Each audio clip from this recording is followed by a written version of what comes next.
Welcome into the Tottenham Depot. I am your host, Andrew. You can follow me at Astetka. You can follow us at Tottenham Depot. This is episode 169, and we are live on YouTube for the first time. So if you're joining us there, welcome. We are happy to be doing it. What a day we have selected to come in and do a live podcast to start us off. A lot to discuss, including some history for Tottenham Hotspur women who have just advanced to the FA Cup semifinal for the first time ever.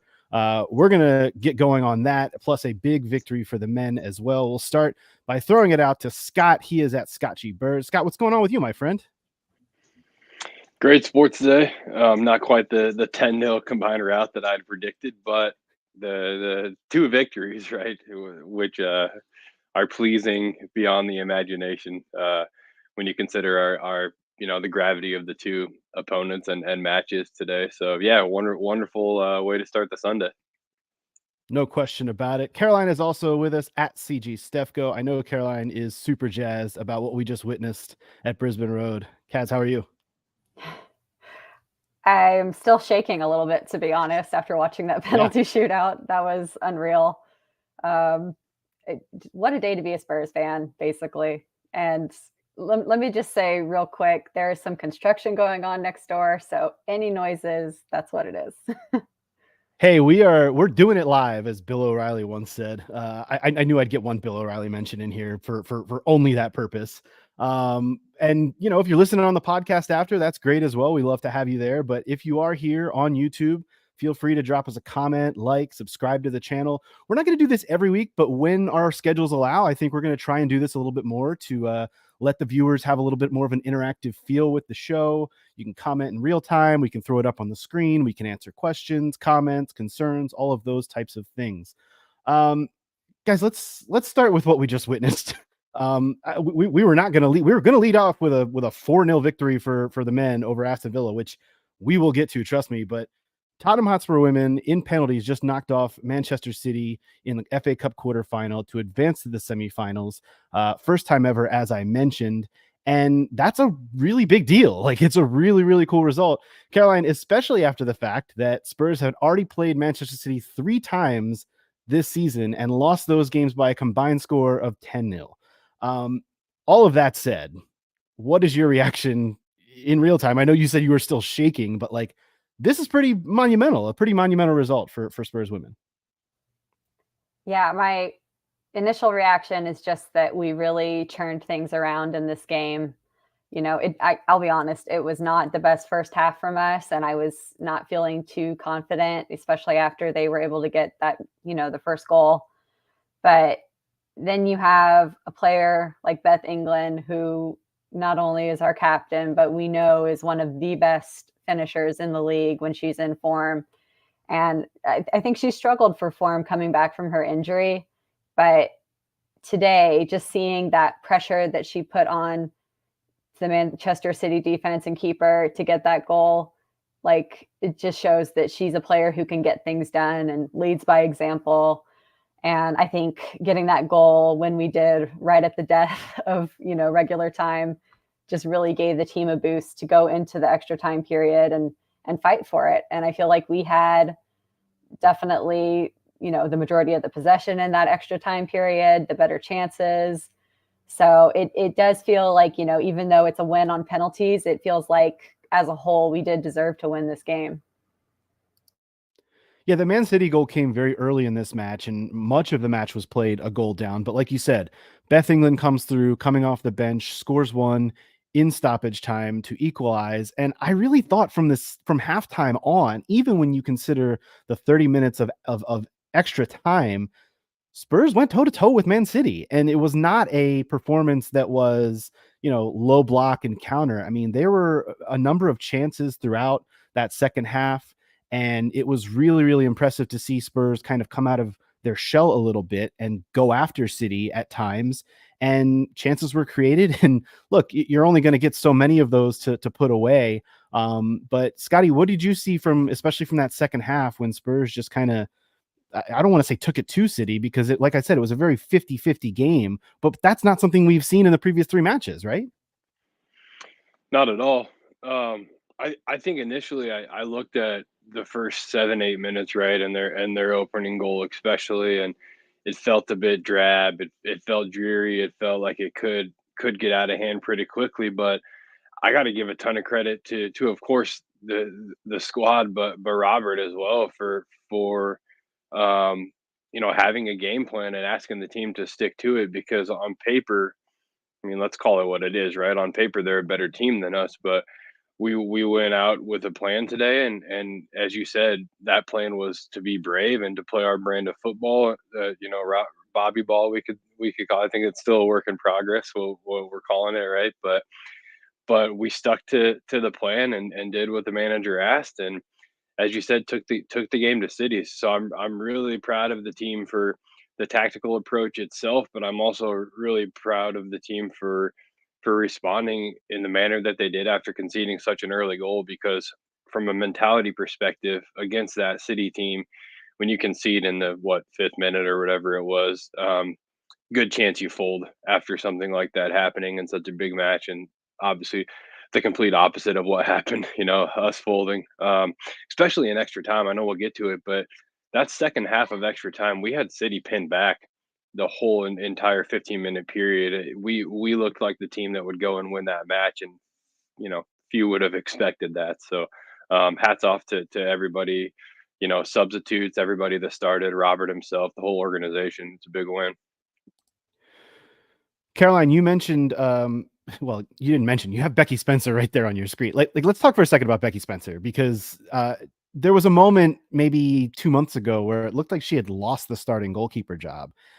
She's been immaculate since then. I mean, it's been incredible. She's kind of slotted right back into the starting role. And not only was she great throughout the 120 minutes of regular time, but the penalty shootout, she was incredible. She had some big saves in regular time as well. I think that's good to point out. Yeah. But the penalty shootout, I had to say, even I did not quite know that she had that in her. I think perhaps unfairly, we've kind of had this impression of her as not the strongest keeper for a penalty shootout, just because she's not the tallest keeper. We all know this. But she just really, I think, has a smart approach to the game. And you do see that show up kind of in her strong positioning, her ability to distribute the ball. And it came up in the penalties as well. She really was able to read where those penalties were going. One in one direction, one in the other. And we know that City have quality players, so it's not like she was getting softball penalties either. I'm just really proud of her, because I think it has been a tough season for her, not just this season, but honestly last season as well. And she had an incredible summer with Jamaica at the World Cup. And I think we were all hoping she could bring, a little bit of that momentum into the season. And she's spoken about the fact that coming off that World Cup was a bit of a tough mental adjustment for her. And so I think we are now starting to see her get back to her best form. And it's not to say that, Barbara Votikova couldn't be a good goalkeeper for us in the future. I do think, though, that Becky is really reclaiming her number one spot at this moment. And then the other player I really want to shout out, and we mentioned her already, is Bethany England, because she did not start this match. She has been slowly coming back to form since the injury that was known about before the season even started. And we're now in the middle of March, and she's finally starting to show a little bit of form. Came off the bench in this game. How important is it, Caroline, for this captain to kind of grab a hold now of the rest of this team? We're going to zoom out in a second and look at kind of a grander picture of what this team has done thus far, because I really do think this is a pretty monumental accomplishment, even though it's just a FA Cup semifinal. I mean, I don't want to brush that off, but they haven't won anything, but this is a pretty big moment in the terms of the growth of this team over this year. But Bethany England specifically has been there the whole way, even if she hasn't been there the whole way, if you know what I mean. What do you make of what she's brought to this club? Yeah, I mean, we wouldn't be in this position, I don't think, if it weren't for Bethany saving us from relegation in the prior season. And I think for that reason, she's got a lot of credit in the bank, and we've been able to be patient as she comes back from this injury, because we know she hasn't had the easiest time of it. And I think now we're about to see where she's going to take up some of the slack. And Martha Thomas, I think, really was a huge player for us in the first half of the season. And now she's kind of struggling to get back on the score sheet. So I think it's just going to be kind of a give and take with them. But you also just need Beth in there for her leadership. Like, you can see it in everything she does on the pitch, even in the way, she was kind of trying to get the crowd, riled up as we were about to go into extra time and then into penalties. I just think like the heart that she plays with is what really makes her special to the club, special to her teammates. And yeah, I think we're going to start to see the best of her from a performance aspect as well. It's not that she had a perfect game today, even with getting that, crucial equalizer. There were still a few times. I think she's kind of struggling a bit with headers since she's come back. And that used to be, like her bread and butter. But I think it'll come back as she gets more minutes, because she hasn't been playing a lot either. That's the other thing we have to remember. She was able to come in today when we needed her and make an impact. And I think that's just going to give her something to build off of now. Scotty, I mentioned big picture. Like, Robert Villahamn comes into this team and is trying to build something, obviously, off the back of fighting off relegation last season. And I feel like not only a first ever win over Arsenal, which happened in December, but it like just like growing the whole squad out, and now an FA Cup semifinal berth. What does it say about just the program being built from a, more from a macro standpoint rather than a micro? Yeah, I mean, I think there's still a lot of work to do. We all know that there have been key players this year who are not permanent at this point, right? So as far as squad building goes, there's still a lot of work to do. But as far as the squad itself, I think it's all around mentality. I mean, play on the field's fine, right? It's all there. It's good attacking football, but this squad is becoming trained by Robert, his staff, whomever it is, right behind the scenes that we'll never know. But they're being built and groomed to just be mentality monsters and believe that they can win when on paper they maybe shouldn't, right? At this point, again, not only today's match, but matches throughout the season. Even the last time we went out and didn't get the result against City, right? We showed that we believed we could. And after that, what was it, 7-0 the first time we played them, right? That absolute drumming to come back time and time again. And I think Caroline's talked about it. We've progressively played better and better each time we faced off against one of the best teams in the world in City. So yeah, it's all mentality. It's all belief and it's togetherness that has put us in this position, but also to bring it back to the micro that allowed us to win the game today. Because as I said earlier, on paper we were up against a better side, but we just kept playing our game. We kept believing. We stayed calm, right? There was no desire to run out of position to try to snag a goal and expose ourselves at the back. We just stayed super patient, and that's that belief that I talk about. Just continuing to chip away and plug away, and know deep down that something good could happen if you stick to the plan. So yeah, just I think more, like I said, more than anything on the field itself, it's what's happening in between the ears and off the field that's so impressive right now. Yeah, and you were talking earlier, Scott, about how everybody made an impact, including substitutes, and I think that was really a big part of it. I admit I was a little skeptical about some of the choices that Robert made with those subs, particularly taking Jess Naz off so early when I felt like she was the only real bright spot from the first half. But she's also been playing heavy minutes lately, and she's the kind of player that she's giving her all. So I don't know if she really realistically would have made it through to that penalty shootout.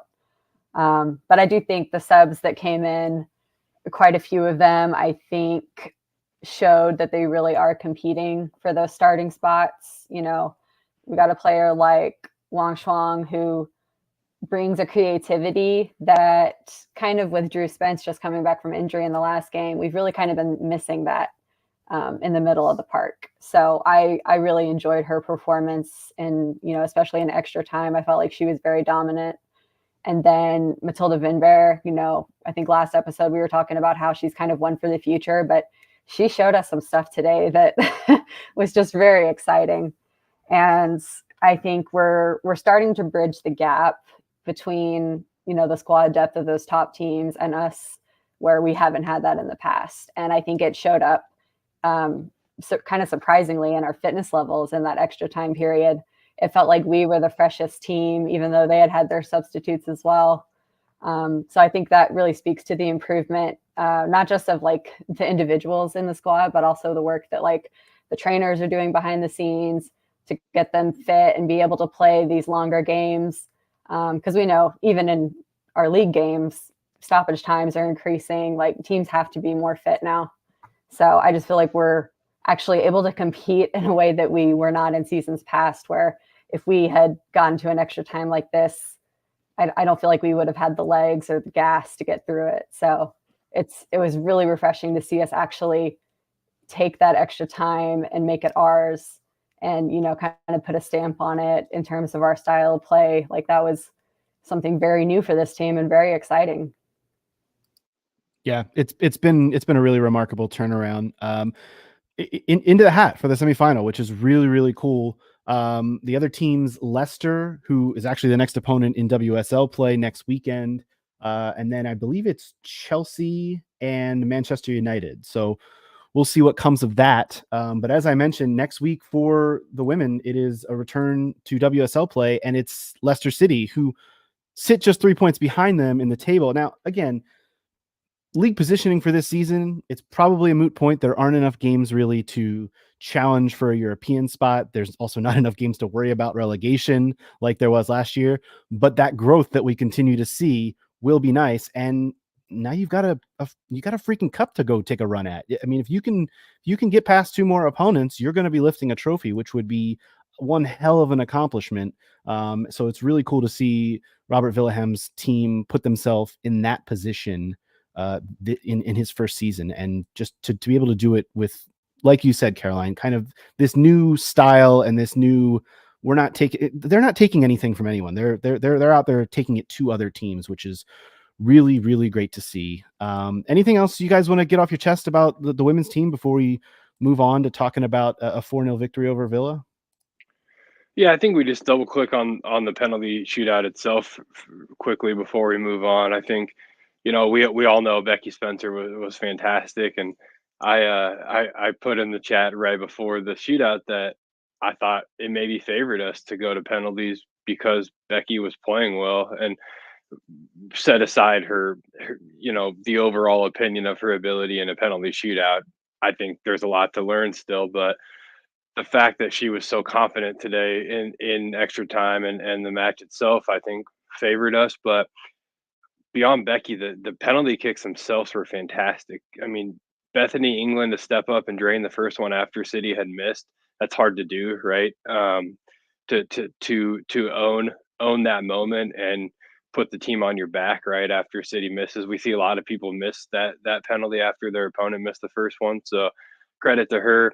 Even Roz's penalty that was blocked was hit with a lot of pace and a lot of tenacity. I think it was just not high enough or low enough, right? Was the only criticism there. It was just kind of like chest high, which is where you never want to be, but it was hit with a lot of confidence. Nilden's penalty was unstoppable. Not a keeper on the planet stops that penalty. It was just absolute upper 90, just pure confidence in that moment. And I can't give enough credit to the 5 kick takers today, again, including Roz, because they were well prepared, as was Becky, right? Yeah, I think that's a really good shout about Amanda's penalty, because she was someone who you could see was visibly fatiguing in the last part of the extra time. So for her to come out and hit a penalty of that quality, I was like, okay, like I see you, Amanda. You know, this is a player we have on loan and might want to be thinking about making into a permanent signing. So yeah, she's, like I said, all the, you know, the players, not just the kind of the newer transfers who started, but also some of the substitutes, like they really made their mark on the team today. So I think just kudos to all of them. No question about it. Kudos all around. Let's move on to talking about Aston Villa 0, Tottenham Hotspur 4, which is, I think, a result that on the surface looks almost way worse than it was because of the 2 late goals. But my goodness, this still, regardless of how you want to paint it, was an ass kicking. Scotty, coming into this match, I feel like there was a lot of talk about revenge for what Villa did to Spurs in the first match. Of course, that was only a couple of days or a couple of games after the Chelsea match, which we will forever reference as just the Chelsea match because of everything that happened in that game. But Matty Cash was, I know, kind of in the, in the targets, and there was just a lot of, I think, bad blood boiling before this game. But Spurs came out and kind of did their normal bit in the first half and just had a lot of possession and a lot of,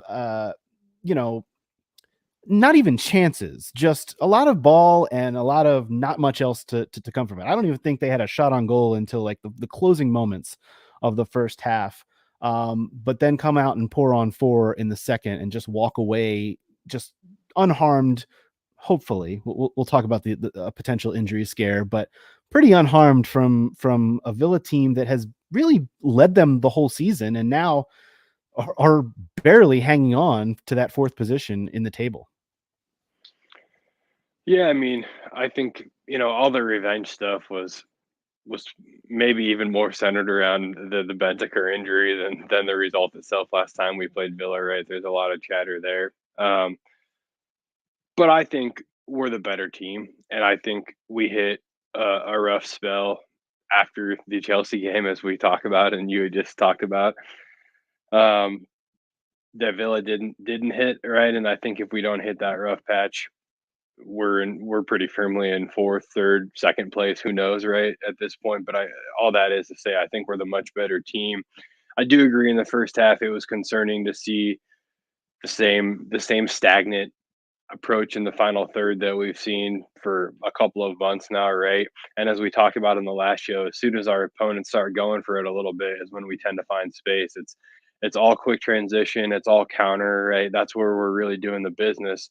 And if we have aspirations to win a league title at some point, having the ball and possessing it well with some semblance of an attack is super important, right? So we'll have to get that figured out. But ultimately, I think the credit really goes to the team for like we talked about with Robert in the women's game, staying the course, right?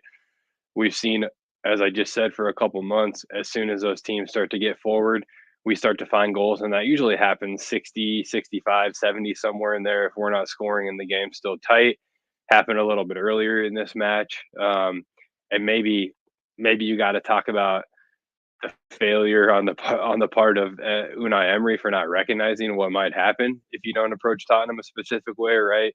But ultimately, again, the credit goes to the team for staying the course and staying patient, and ultimately opening up those floodgates that led to a 4-0 win. Yeah, it was not a good evening for Unai Emery, to say the least, Caroline. I do feel as if they sat back in like a back 5 for the first half and just kind of let Spurs play with the ball, didn't try to be too aggressive. Once that second half came out, they were pressing and trying to go after it, and Spurs just ripped them for it. Spurs just completely ripped them apart. Yeah, I think it was kind of one of those situations in the first half where neither team wanted to make a mistake and were both not really playing up to their potential. But as Scott said, I think our potential is greater than theirs. So in the end, it went out as it rightfully should.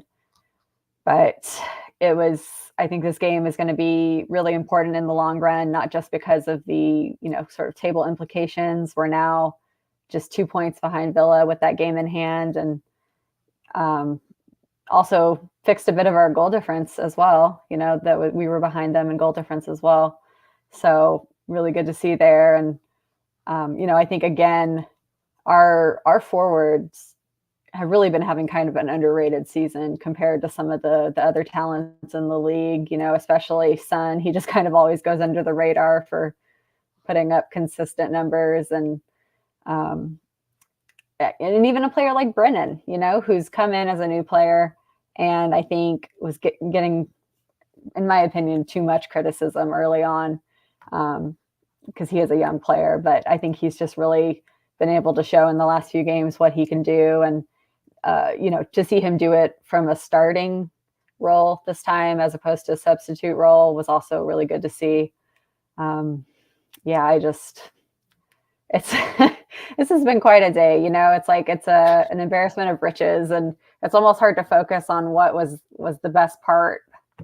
Um, but Well, I yeah, say it all just the time. all of it. I feel like I've said it numerous times this season after a big win like this for Spurs. It's like, who was man of the match? I don't know. You could probably pick 5 or 6 different people and consider them for that.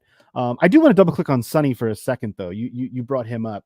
22 goal contributions, 14 goals and 8 assists in 24 league appearances this season. That is a remarkable tally. And I saw some people talking earlier this week. Apparently there's some contract talks going on with Sonny wanting to extend, which thumbs up from me. Sounds great. He's slotted into this captaincy just so brilliantly and has done such a great job. I'm all in favor of just making him a Spurs player for life. He's obviously been great, but somebody quoted the story about him potentially getting a contract extension and said that he wants to prove himself in the Premier League. And I'm like, wait a second, we're talking about a Golden Boot winner who captains South Korea, captains Spurs. Like, what the hell does this man have to prove anymore? Like, I get it's just a turn of phrase, but this guy doesn't have to prove anything. He is one of the best players in the world and consistently overlooked. And I mean, he now is the fifth all time in goals for Spurs, joint along with Cliff Jones, who sent a nice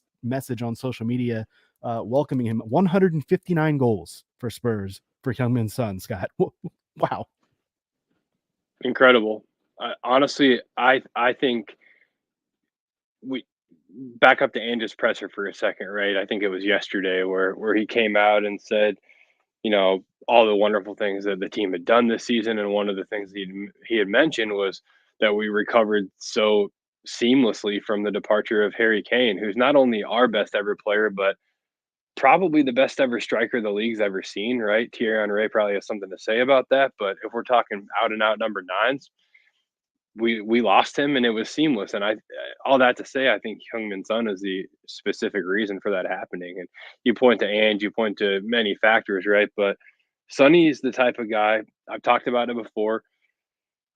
When we were at a dark point as a club, just post Mourinho, the Conte shit show was starting to rev up. Sonny signs a long-term deal, right? When everybody else wanted out, including Harry Kane. Hate to bring it up again, I love to at the same time, but Kane wanted to go to Germany and Sonny wanted to sign a new deal at Tottenham Hotspur Football Club, right? We've seen Sonny from the lens of the captaincy for South Korea. He's a leader, right? He's loved. You hear about the fact that he fits into every group within the locker room, right? All the cliques, whatever you want to call it. Sonny's a part of each and every single group, but he also knows when it's time to physically fight your teammate during a game of ping pong because their head's not in it or whatever the report was, and wind up with a broken finger, right? He's a strong leader and a firm leader when he needs to be too. And so again, all of this long-winded bit to say, when Kane leaves, you've got a guy like Sonny who steps in and says, first of all, I want to be here, and you all know that, right? I'll put this club on my back. And frankly, this is not what Sonny said. This is how I would translate it, right? But I'm sure he said something along the lines of like, who fucking cares? Harry Kane can go wherever he wants to. Like, let's go, right? Get on my back and let's run. Again, that's my version of what he probably said, but I just think we're so lucky to have him not only at our club, but as our captain. And it's evident in everything good that's happening at the club right now, in my opinion. I think the leadership too that he's shown is just it's remarkable. He gets fired up and fires his teammates up when it's needed, but he also shows a calm presence and just a general calmness when it's, things appear to be getting off the rails and appear to be going a little bit south. He just reassures people that no, we're going to stay the course. We're going to, continue on, continue to get better, continue to grow as a club. And I think that is just a really underrated and important part of what has been just a brilliant start to his captaincy at the club. Caroline, you brought up Brennan Johnson as well. I thought, that was one of the big, I think, things we noticed from the starting 11 was that Brennan was starting on the left instead of Timo Werner. There was a little bit of word that Timo might have had a knock, but did come on and scored a second goal. We'll talk about him as well. But I thought Brennan was so good in this game in terms of the space that he created, which is not always something that we've seen. But not only that, he was really good on the ball, even better than I've seen him on the ball in recent weeks, and gets a goal as well. You brought it up, Caroline. Like, Brennan Johnson took a lot of heat from so many people in the early days at Spurs, and all of a sudden he's proving to be a part of this attack that, when you get the contributions that he's producing, when you get Son, when you get Madison's contributions, really, we've talked a lot about the attacking options, but he's proven to be one that is pretty steady at this point. Yeah, I mean, I don't say this to dig out Kulusevski, but I believe he now has more goal contributions than Decky does on the season. So I think it's all about kind of perception with our fan base. You know, when things are kind of going through a rough period, it's easy to single out certain players and feel like they're not contributing enough. But I think if you actually look at the season as a whole, he's actually been pretty important. And I think you're right, Andrew, that we saw some really great sort of technical skill from him in this match. And that's really all you can ask for, is that the players are continuing to develop. And I think that, you know, they are doing that under Ange. You know, you also look at, you know, to move back to the midfield, a young player like Pap Sarr, who pretty much dominated this game. And he, you know, I think he's actually younger than Brennan is, in fact. So just this is a young team, and there will be times in the season where we have to be a little patient with them because they are learning and growing. But you know, a game like this, you really can't find too much fault with any of them. Yeah, no question about it. Kevin chimes in on the YouTube page, says Johnson was so much more confident today and looked like a big money signing. Also, the first guy in there after the red card foul on Destiny. That was actually the other moment from Brennan that I noticed, and shout out to you, Kevin, for pointing it out. Like, he jumped right in on John McGinn and was like, no, we're not having that today. And he was right, ready to mix it up. And I'm glad that whole scenario and that whole situation didn't escalate any further than it needed to. I want to pause here and talk about the red card, because I mentioned Matty Cash earlier and what happened back in, I think it was November, on Bentancur. And it does seem like Aston Villa, like, they really are living up to the name villains, at least in the eyes of a lot of Spurs fans to this point, Scott. And we did get a tweet from Andy Nash, and he said, how many matches in a row against Villa are we going to let them blatantly play to hurt our players? At what point does this become a heated rivalry? And when do we put the hurt on them in return? I'm really starting to hate Villa as much as Chelsea. I will say, late in the match, there was a scenario where Bentancur did get one in on Matty Cash, and it was just called a simple foul, no booking. Like, he did it in a pretty sneaky way, right late in the match. It was like, you know, it's already 4-0. I'm going to give you one, and we're going to walk away from it. I don't really like to escalate these things, and like I said, I'm glad that the red card foul wasn't escalated more than it needed to be. We, you know, if teams are going to go out there and start kicking our players, we're just going to need to accept that and walk away from it and continue to play football, in my eyes. What was your outlook on how all of that was approached, Scotty? Yeah, I mean, I don't, you know, hold any contempt towards Aston Villa. I think their approach is a physical one, and it's a valid and effective approach in the sport of football, which is a very physical game, you know, contrary to maybe popular belief in the United States, and none of our listeners included, right? Just as a blanket. But I really think that their approach is just to be very physical and to put bodies on their opponents. The more physical your opponent, the more you think when the ball's at your feet, right? Not necessarily fear, but just, what do I need to do to be prepared for the physicality that's coming, whatever it is. So it's their approach. And like you, I choose to say that we should always not buy into it, right? A team like that wants you to start to reciprocate and buy into that approach. We saw it against Brentford. It did not go well for us, right? Albeit the result we got. So yeah, and also I would say Ange is the type of manager that would very much be saying, "Don't get sucked into that crap. That's not our game, right? Just continue to play our football." So I think it'll probably continue. And I'll also tell you, Aston Villa does that against everybody. It's not just against Spurs. I don't see it becoming some big rivalry. It's just again the way they play football. Anytime they take the pitch, yeah. I mean, I think the rivalry is more so just with Matty Cash as an individual at this point. Although John McGinn was, trying to get in on the action today, so it is what it is. But we were talking last episode about the question of, are we ready for the Champions League? And I look at a team like Aston Villa, and they are not ready for the Champions League in any way, shape, or form.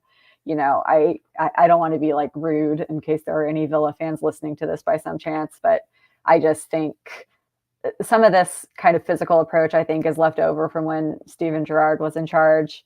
Because I mean, that was like blatantly their tactic was to out physical their opponents. But I don't think it's a long-term strategy by any means if they want to actually be competitive in Europe, at the top level of the Premier League year after year.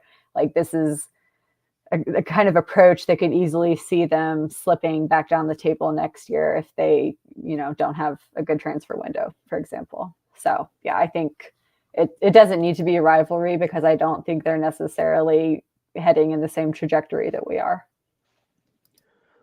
I thought the most beautiful part was we saw those quotes come out from John McGinn before the game talking about how important this match was. In terms of a league fixture, it's probably the most important game in the club's recent history. Players are aware of that. Maybe it was the other players that were aware of that and not him for doing something like that and that kick on Udogie. You bring up Europe too, Caroline. It is important to note that Villa are in Europe. They were playing in the Conference League, and they played just this past Thursday against Ajax, played to a 0-0 draw, 2 red cards, 1 for each team in that match. So a very draining match for them. And I thought, in Ange's post-match press conference, he did bring up the fact that he thought he saw some tiring out of Villa just at the end of the first half. And maybe Spurs had that mindset to, okay, if they're going to sit back and play defensively and play in a back five, we'll kick it about, not that Spurs weren't going to try and score on them, but he saw them tiring. And then in the second half, Spurs just went after it and knew this was going to be a team playing on some tired legs, having just played on Thursday. So, take advantage of that. You have to take advantage of every little thing that's given to you when you're playing Premier League football. And I thought that was just a really important thing to note too. And as you talk about in this race for 4th place, which is definitely going to be good for Champions League, and 5th place, which might, this was a really important game. I just think John McGinn didn't really listen to his own message to his fellow teammates and, decided to take out his frustration on Destiny Udogie's shin. And of course, the match was already 2-0 at that point, and Spurs were in control, but that just made the rest of the match, I think, more comfortable for Spurs, which I think is another advantage that can play for them going forward. You brought up the midfield too, Caroline, and Pap Sarr. I do want to double click on him. I really thought everybody in the midfield played fairly well. Basuma had a few ugly giveaways early on, but just the return of this was the return for me of kind of a full 11 for Spurs with Porro coming back. The back line looked good. But then, of course, because we're Spurs fans, we can't have anything completely nice because, of course, Mickey van de Ven early in the second half does go off with an injury. And this is where we go to the Radu Dragic portion of the show where I want to tip my cap to that guy because despite a kind of foolish yellow card for delay of game and sticking a leg out on a free kick, I thought Radu Dragic came into a pretty volatile situation and had to, for a guy who hasn't had a lot of minutes and has only kind of played in garbage time. And there's been a lot of conversation about, when's he going to get his moment? The Mickey van de Ven injury did provide that moment for Dragic, Scott, and I thought he performed really, really well. Yeah, he was great. I think so much credit goes to him from a mentality perspective, to first of all, bypass the move to Bayern in favor of Spurs. And now you're seeing Dyer start every match with De Ligt, right? And you have to start to think, if you're Dragusin, what would have been if I would have gone to Bayern at this point, right? Would I be getting more minutes for a bigger club in the Champions League, etc.? But he stayed super focused and super prepared. And he was ready when his moment came, and I think that's something that we don't see enough of in the game anymore, right? Players who are willing to sit and be patient and work hard and take their chance when it comes, and he certainly did that. I don't think he's usurping Van de Ven from his performance today. I don't think anyone in the league probably gets in a center back pairing over Van de Ven, but Dragic certainly showed the manager that he's going to be very effective and very good when he's called upon. And I think from the perspective of the club, having three very talented, highly functioning center backs is a really positive thing. I would actually maybe call it a hot shout. I think Romero gets a breather in favor of Dragusin maybe in the near future if Van de Ven doesn't turn up injured, right? That guy's played a lot of minutes too. He hasn't. Van de Ven spent time out where Romero, just those three red card bans, I think, is all that he's missed from a minutes perspective. But yeah, credit to Dragusin for a wonderful job today. And Caroline, I think that, in terms of this being a 6-pointer, like this was, you brought it up earlier, like where we are in the table now, this is I laughed at the John McGinn thing, talking about like how important this game is. I think Spurs fans and Spurs players know how important this game was too, but they didn't treat it like the end all be all.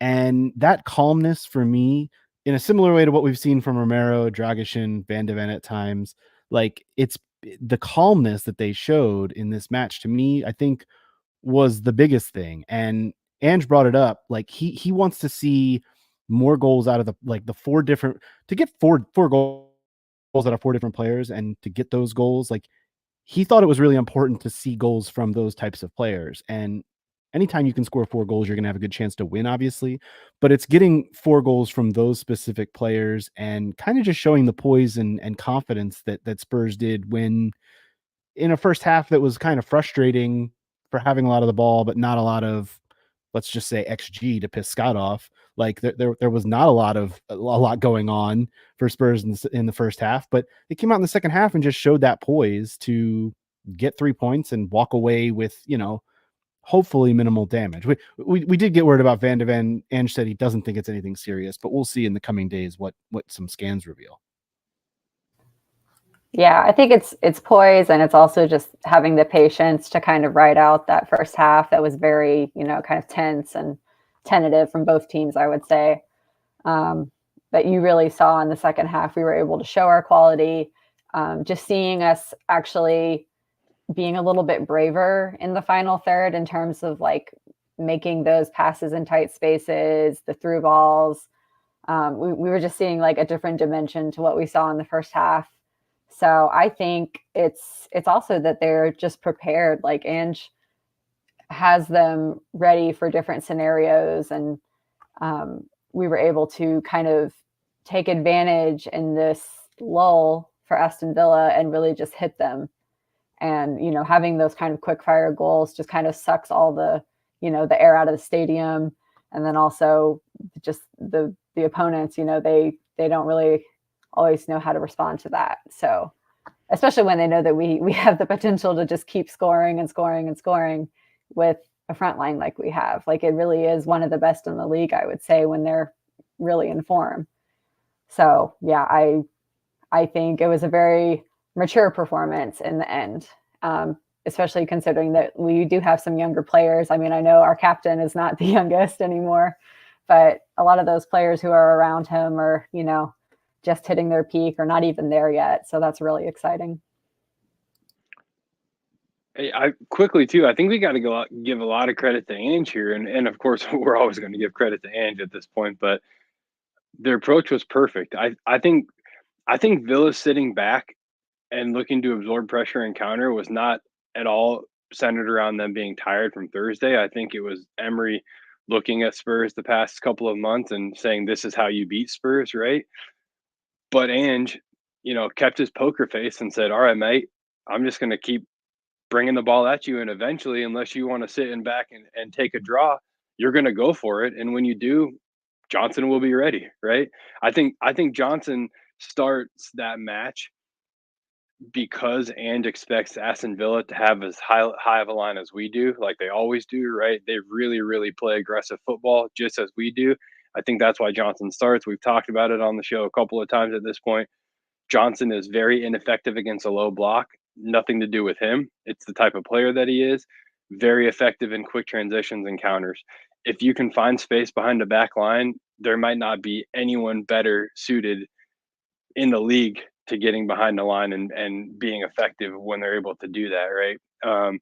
So I think that's why he started. I think Ange was probably again thrown off when he saw how they were set up, but he stayed the course like he always does. He knew that his team would have opportunities to get behind the line. Eventually, we did, and if you could really say that it was an Ange Unai Emery game of poker today, and Ange stayed tough and got the result.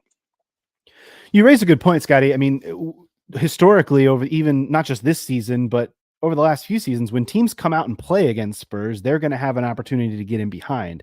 We see it, I think that's why Spurs have had so much relative success against teams like Manchester City or Liverpool at times. Like, teams that want to come play, Spurs will come play. But if you're going to sit in a low block, it's going to be a lot tougher for Spurs to break you down. Look at what happened against Wolves twice this season, just as an example. So a team that wants to come play, Spurs will, have a good run at it. But I also think that speaks to the job that players like Romero and Van de Ven, and even in this game, Dragusin, are able to do in stopping those counterattacks. I mean, before Van de Ven went off in this match, I thought he was once again in the running for a man of the match performance, like he has been pretty much every game he's played, because he's stopping these counterattacks with his pace and with his poise and calmness in terms of getting position in front of an attacker, getting the ball out of play, or just recycling it back to the keeper. Whatever he has to do to get the job done, he's been doing it. So that's been another big part of this as well. Yeah, I think Mickey sometimes gets reduced down to just his pace, but he actually is a very versatile defender. Like, he has a lot of tricks in his locker. And we were really seeing kind of the breadth of that skill set in this first half before he went off injured. And I totally agree. I think he was in the running for man of the match at that point when he went off. But that speaks to the mentality Scott was talking about for Dragusin, to be able to come in and not be daunted by the level that he had to get up to, to kind of match that. And I mean, I think it would be a little too nice to say that he fully matched Mickey's level, but he certainly did a solid job, and I think made an argument for some more minutes, because we do have to rotate at times. I think we're probably going to be coming up to a situation soon where we do have to have those midweek matches, because we've still got the Chelsea game to reschedule, and I felt like there was a possibility of one more, but I might be confusing that with the women's team. But yeah, we're going to have to think about, some creative solutions to keep everybody fresh. And it's good that we finally have a high quality center back to be able to bring in, not just for rotation, but also if, for example, Mickey was out for an extended period of time again, which hopefully he's not. This Tottenham defense is the first to keep a clean sheet at Villa Park in Premier League play since Unai Emery was appointed, which is really saying something. It was a hell of a performance. I get that they played a good bit of the second half a man up, but that was created by their pressure. That was one of those red cards that was created out of the frustration. So I'm not even going to take that away from them. It was really, really big and really, really important. Up next for Spurs, it is a match against Fulham, which is, never easy. I feel like I know Fulham are Fulham, but Fulham is that's what comes next. And it's a trip to Craven Cottage on Saturday. They won the previous meeting in October 2-0. Fulham sit 12th. They lost at Wolves this weekend. So an opportunity to pick up some more points. And Caroline, you brought it up. Like when you kind of match run-ins, Spurs against Villa, I do think Spurs have the upper hand, not only because of the game in hand, but when you just look at some of these matchups, there is a really good opportunity for Spurs to at least solidify fourth if they can just continue on this path. Now, 11 games left. That's a long path to continue on over the course of a Premier League season. It is still only March, still a lot of games left, but this is a good sign, and this was a really, really important victory as a part of that. Anything else on the game before we move on to the topic of season tickets, which we need to talk about before we wrap up the podcast this week? What else do you guys have on the game itself?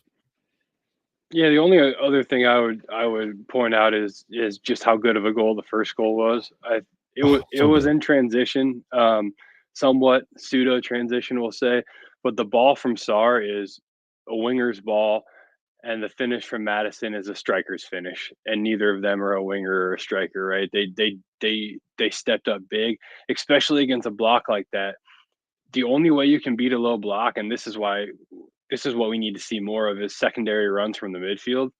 Strikers and wingers are pretty much null and void in that situation. But Madison's run was beautiful. Again, they weren't quite in the low block. It was a pseudo transition, we'll say again. But the run from Madison was certainly a late secondary run. He saw the space. He had the vision, we could say. And then again, the ball from Sarr it's a very difficult ball to play, to put it right on a penny like he did for Madison.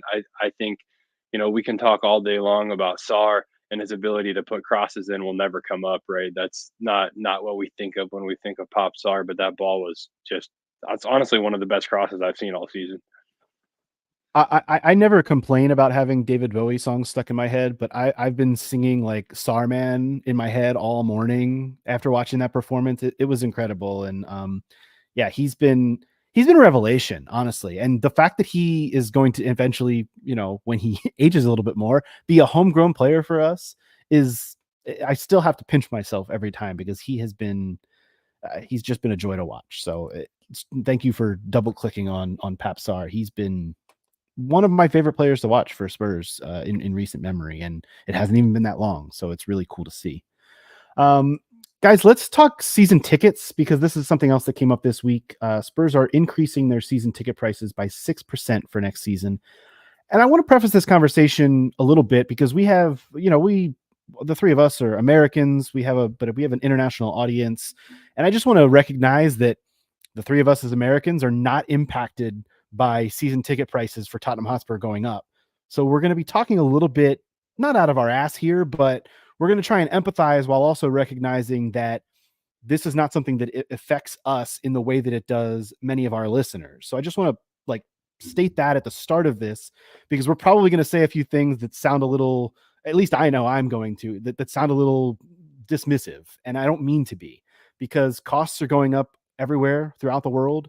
That's, I think, the reasoning for Spurs doing this, but this has caused a lot of consternation on the good old internet, and rightfully so. Spurs fans are pissed about this. Concession prices for seniors are also there's a thing there that's going to be going away. Like, there's a lot of tentacles to this. I just want to start by saying, and this is kind of where I'm going to bring the real Americanism into it.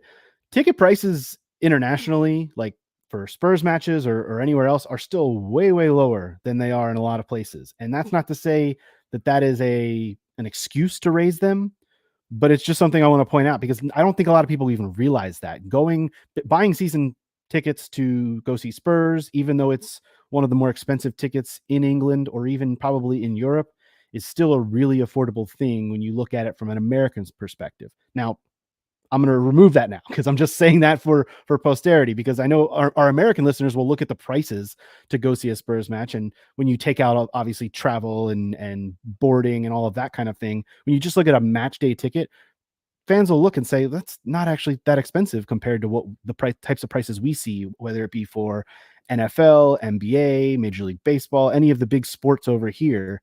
But that said, this is still an issue because Spurs have, I know they increased the single game tickets for this season, but not the season tickets. Now they're increasing season tickets, and this is going to price a lot of people out. And I think that this is one of those things that, again, it comes with the territory with new stadium, just increased match day costs, trying to raise funds. But Spurs, in terms of profit versus spending, are still one of the top teams. They are still raking in match day funds every time a game is held at the Tottenham Hotspur Stadium. In addition to NFL, concerts, F1, go-kart tracks, Spurs experiences like stadium tours and the skywalk, all of those things. So I guess I don't really know. I don't really have a side of the fence I sit on here. I empathize, but I also realize that this is just, for lack of a better word, capitalism running amok. And this is a team that's making a lot of money, trying to make a lot more money. Where else can we go with this conversation other than that? What do you guys have on season tickets going up? Yeah, I mean, like you said, I think it is really hard for us to talk about this in any meaningful way because of everything you've already said, right? I for context, I have paid much more money to go watch Dynamo play, and I would do it again, but it's ingrained in us as American fans. I also think to your point about the travel, I don't want to say like a step further, but to add a further point, if I'm traveling to London, which I have before, right, and I'm going to Tottenham Hotspur Stadium, I'm already paying a grand in flights, probably 600, $700 in hotel rooms. So to pay another like $10 for a match day ticket compared to what it was last year, like is absolutely nothing to me. And I'm gonna just pay it and not think twice about it.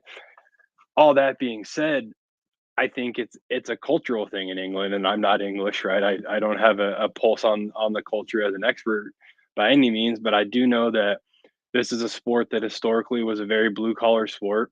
It's now become a white collar sport. I think that's hard for a lot of people to swallow.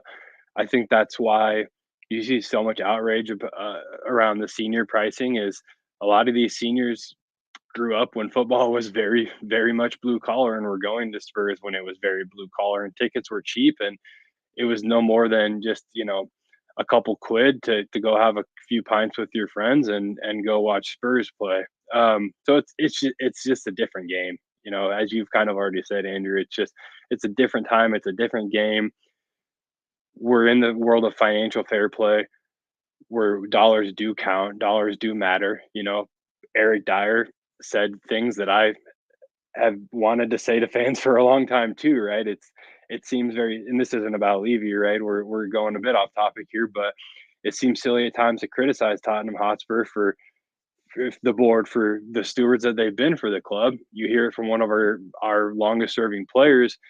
I think this kind of goes into it because we know we'll never have to worry about financial fair play. And again, that should never be on the backs of the fans. And I'm not here saying like we should pay more so we don't have to worry about financial fair play. But what I'm saying is there's strategic decision making behind everything that happens at the club from an economical standpoint. Um, but I will add the caveat: I am very much on the side of do not charge seniors more, and not because I don't even not because I don't think that someone over a certain age should have to pay more or anything like that. I just think from a PR standpoint, um, regardless of opinion, it's obviously not a good look in the United Kingdom, and I think that Spurs have done a pretty terrible job with PR over the past decade, and I think it would just it would be doing themselves a favor if they rolled back on that senior increase for sure. Yeah, I honestly think that the senior concessions, as they call it, is really the big sticking point for a lot of people. And part of it is just that you never like being surprised by, a sudden increase in costs. And, I feel like we can still consider this sudden because they do only have so much time to decide if they want to renew their season ticket or not. But even to bring it back to American sports, like this is something that's happened at my local club, the Kansas City Current, suddenly increasing parking costs. Like it doesn't necessarily have to just be a season ticket. Like it's any sort of part of the match day experience.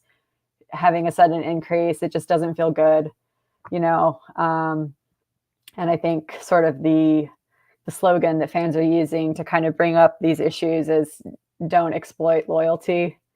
And I think that's also where it's an emotional thing because you feel like you for many people, especially the seniors, they've put many, many years into supporting the club, and it's not a great feeling to feel like that's not been appreciated or recognized. But to play devil's advocate, I do think it is super important that we are a club that is not beholden to an oil state for our funding, and that we do have such a healthy financial position that we're not worrying about financial fair play deductions or anything like that, like a lot of the other teams in the league are right now.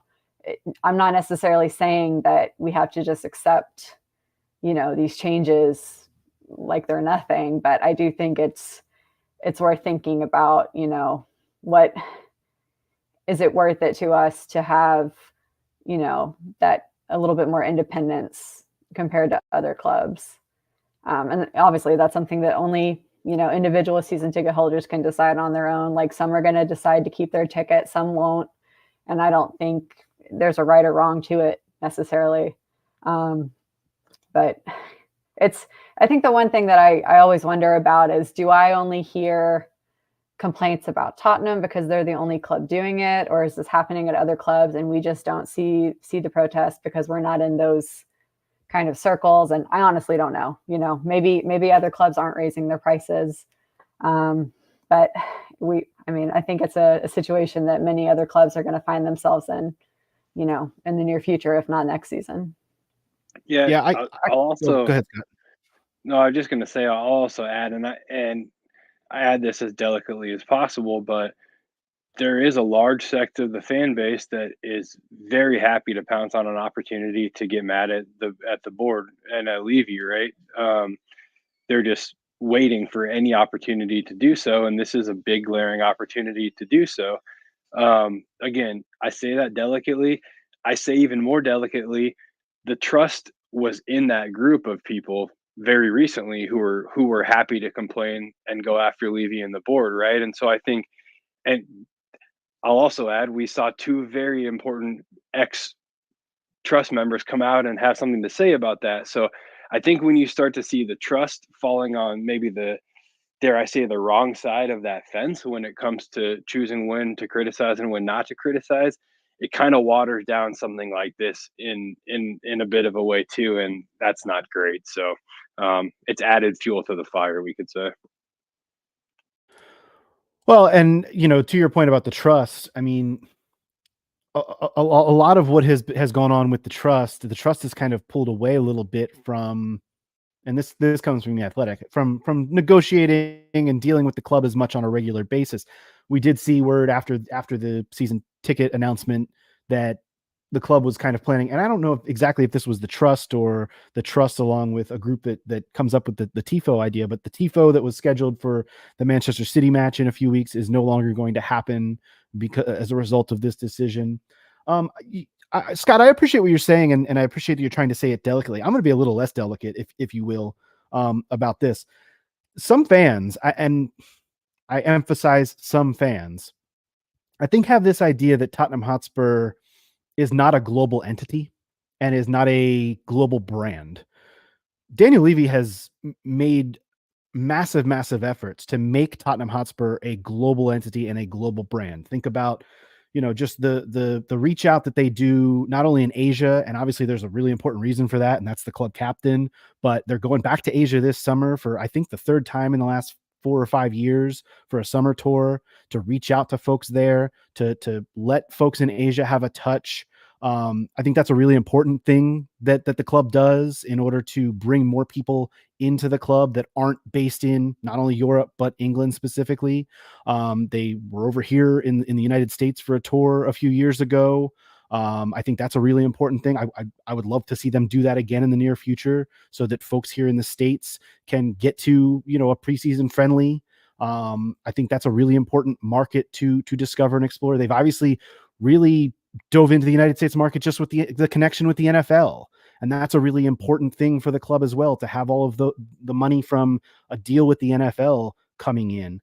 I think the global outreach of the club is dismissed a lot of times from folks in England who grew up with it or think that this is just a local thing. And it is a local thing. It's important. I'm not dismissing that myself.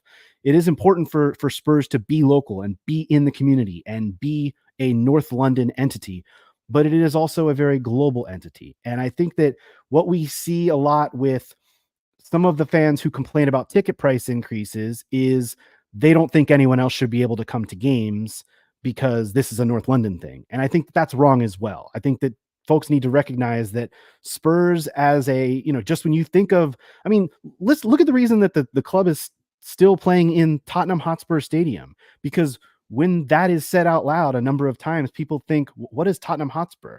People who don't know, they think, oh, Tottenham Hotspur Stadium, that's where the NFL games are played. What is Tottenham Hotspur? And then they look into it and they think, oh, that just brings more brand awareness and those kinds of things. And I don't know. It stresses me out to a point when I hear and see a lot of the, frankly, racism that happens when I see fans that obviously are not English in the stadium. It's disheartening to me. And I think this is a small but important part of this whole conversation. Well, speaking of the stadium, right, bring it back to the micro of the stadium. Look at that stadium behind us in the background. That is not the stadium of a non-international brand. There's no way around it, right? And there's people that would rebuttal me and say, well, give me White Hart Lane back. I'd take it back in a heartbeat. Fine. You're selling half the amount of tickets you're selling every single match, literally half. And you're not signing Brennan Johnson for $60 million, and you're not signing James Madison for $40 million. You can't have everything you want, right? If you want us to spend and spend and spend and Levy out and all of this, give me White Hart Lane back. It doesn't work like that, right? And that, I think, I sense your frustration, and I feel it at times as well, because I think often Spurs fans have a hard time recognizing that, again, you can't have everything you want all the time. If we want to grow with the clubs around us and stay within the financial laws of the game, we do it exactly how we're doing it right now. And again, asterisk, please don't exploit loyalty to seniors in the process of doing that, right? I'm not saying that you need to just drive ticket prices and screw your fans over to stay within financial fair play. But my point is, again, I'll say it for the fourth time, you just can't have everything you want all the time in the modern game. The last thing I would add, I saw what I will say is an interesting take on this issue from, his name is Michael Cox. People might know him as the author of the Zonal Marking book. I'm taking it that he's not a Spurs fan, because it sounds like he's approaching this from sort of an outsider perspective. But he said, and I'll just read it out, I realize this is part of a wider justified anger about ticket prices, but the idea that 66-year-olds should be entitled to a concessionary rate while 22-year-olds pay full whack is quite obviously outdated, and the opposite of what should be happening in this day and age. Now, I'm not going to make a value judgment about, that statement. Like, I don't necessarily agree with it, but I do think he had kind of an interesting conversation in his replies to this tweet where, people were coming at it from both sides, and you've got young people who are feeling, really squeezed financially, like unable to necessarily get on the property ladder, as they call it, all sorts of vectors. And, there will definitely be seniors who have their financial issues too, but many of them are, maybe they've paid off their mortgage and they actually have a lot more disposable income than they've had in the past. So it's going to be a different situation for every individual. But I did think one sort of solution that he proposed that was interesting to me was the idea that if Tottenham want to sort of make up this shortfall that they're feeling from the rising cost, they could extend the age that fans are able to get the junior concessions, and then raise the age until which point seniors are able to get those senior concessions. So then you still have, a wider group of people who are paying the normal prices, and that could kind of alleviate it without it having to necessarily end up being like a generational war kind of thing. But I also think, to speak to your point earlier, Andrew, about, some of the racism that we've seen towards fans who are, perhaps traveling from South Korea. I think it's really important to talk about it, because I think the fact that with, each successive generation of Tottenham fans, our fan base is becoming more diverse. I think that's a thing to celebrate and to encourage. And it is tough if you have a generation of fans who are, this is where I may actually stick my foot in it, so I should be careful. But I do think you get to a point where some fans have had these season tickets for so long, and the wait list is insane. Like, people can't get in, and at some point maybe you need to say, like, I've enjoyed this team for so many years. Other people should get a chance to enjoy it too. I don't know. That's probably a controversial thing to say, but It's not. I think it's nice to see a Well, variety of people at the stadium is all I'm going to say. I don't think it's wrong or unfair to say that at all. And I'll go back to the point that Andrew made. This is capitalisming, right? If there's 70,000 available tickets and 500,000 people want one of those, whoever pays the most is going to get in, right? That is just how it works. And so to bypass or look past the fact that people who are coming from other countries are very happy to pay whatever price is listed for the ticket, and you're complaining about the ticket price and the fact that you didn't get to go, it just doesn't match up and marry up. And again, that's a very blanketed statement that should really only be targeted at a very select few people, right? I don't mean to be critical, but I think what you said is very fair, right? We, to simply put, you want the ticket, pay for it, and that's kind of the world that we live in the modern game, whether it's right or wrong. Well, and I will say too, we as Americans have a really good deal in terms of being able to, we can watch, now we pay for it, but we can watch every single match that we want to on television. Fans in England can't even do that. So there is a fortune that we have as international fans to be able to, yeah, we're going to pay for our streaming services, Peacock and ESPN Plus, and gosh, where else are get Paramount Plus, when you get to the Champions League, which Spurs hopefully will be in next year. Same with, on the women's side, some of their games are on Paramount Plus now as well. Like, games are everywhere, strewn across all of these streaming platforms. But we at least in the States, and I don't know how exactly it is in every other country, but internationally, fans have more access to be able to pay for and watch all of the games that is not accessible in England due to blackout rules. And that's why, season tickets are at so much more of a premium there and everything else. But to your point, Scott, it's supply and demand, it's capitalism, it's all of these, Econ 101 buzzwords that we want to throw out that is causing this. But it's also, there is a sliver of it that's greed. And there is a sliver of it that is from this club trying to rake in as much of the money as it can. We just also want to see it turned out and given back to the club as well. And I think we're starting to see some of that. We're starting to see some of the benefit of, on the pitch, money being spent and money being invested, and money's been obviously invested into a beautiful stadium that fans can go enjoy. There's a lot of moving parts for all of this. And again, I think we've handled this conversation okay as three Americans who it does not fully touch. I would like to hear from some of our English listeners and how this impacts them. Please reach out to us on social media at Tottenham Depot, wherever, Twitter, Blue Sky, Threads, TikTok, Instagram, all the places. I want to hear about how this affects folks, because it does impact all of us as Spurs fans and just as soccer fans in general. But this is the product of something growing and growing and growing. And when it grows that big, everything grows big, including price. So I think we handled this okay, guys. I want to be sympathetic and empathetic to, to the plight of those who are going through this on the ground, while also saying this is the world we live in. Everything's going up, prices are going up, and it does suck for a lot of people, but this is how things grow. They continually grow and grow and grow until they can no longer grow. And I think Spurs as a brand and as a club and as an entity still have a lot of room to grow if they want to. So this is something that they should be prepared for.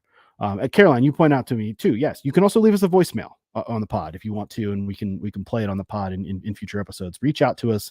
We want to know how this is impacting all of you. Guys, I think that's going to do it, unless there's anything else for our first live podcast that we've been streaming here on YouTube. Thanks to those of you who have chimed in the comments, including two of our own, Todd and Dakota. I know have been jumping in the comments as well. We are going to be back with you guys next week, following a couple of more matches for both the men's and women's teams. You can follow Scott at Scott G Bird. You can follow Caroline at CG Stefko, and you can follow me at A Stetka. More importantly, follow us at Tottenham Depot wherever you get your podcasts. Subscribe to the YouTube. If you didn't, watch the YouTube, that's fine. If you just like the audio medium, that's fine. But go subscribe to the YouTube. Spread the word that we are putting some content out on there as well. It just helps get the word out about the podcast. Leave us a rating and review in your podcast app of choice as well. Until next week, this has been the Tottenham Depot podcast. As always, come on, you Spurs.